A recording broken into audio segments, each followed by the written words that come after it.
Romans chapter 15. We who are strong ought to bear with the failings of the weak and not to please ourselves. Each of us should please his neighbor for his good, to build him up.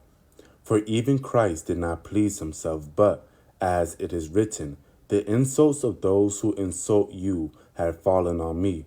For everything that was written in the past was written to teach us, so that through endurance and the encouragement of the Scriptures we might have hope.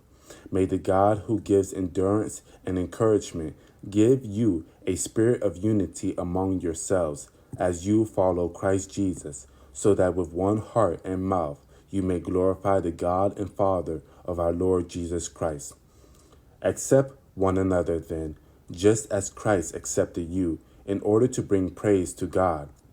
For I tell you that Christ has become a servant of the Jews on behalf of God's truth, to confirm the promises made to the patriarchs, so that the Gentiles may glorify God for his mercy.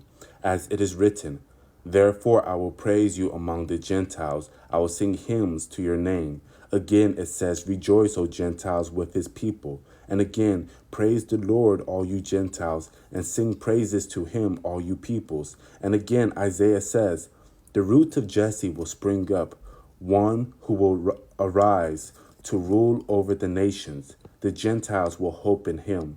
May the God of hope fill you with all joy and peace as you trust in him, so that you may overflow with hope by the power of the Holy Spirit.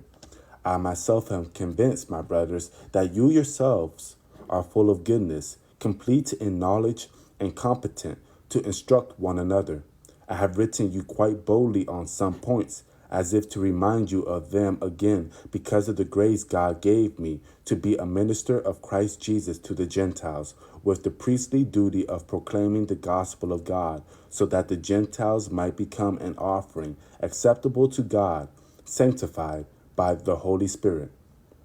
Therefore, I glory in Christ Jesus in my service to God. I will not venture to speak of anything except what Christ has accomplished through me in leading the Gentiles to obey God by what I have said and done, by the power of signs and miracles, through the power of the Spirit.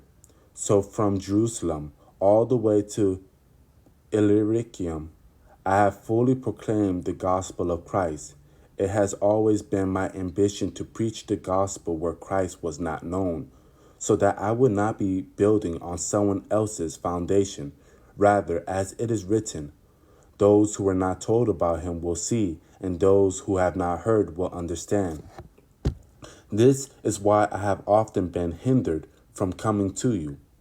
But now that there is no more place for me to work in these regions, and since I have been longing for many years to see you, I plan to do so when I go to Spain. I hope to visit you while passing through and to have you assist me on my journey there, after I have enjoyed your company for a while. Now, however, I am on my way to Jerusalem in the service of the saints there. For Macedonia and Achaia were pleased to make a contribution for the poor among the saints in Jerusalem. They were pleased to do it, and indeed they owed it to them. For if the Gentiles have shared in the Jews' spiritual blessings, they owe it to the Jews to share with them their material blessings. So after I have completed this task and made sure that they have received this fruit, I will go to Spain and visit you on the way. I know that when I come to you, I will come in the full measure of the blessing of Christ. I urge you, brothers, by our Lord Jesus Christ and by the love of the Spirit, to join me in my struggle by praying to God for me. Pray that I may be rescued from the unbelievers in Judea, and that my service in Jerusalem may be acceptable to the saints there, so that by God's will I may come to you with joy and together with you be refreshed. The God of peace be with you all. Amen.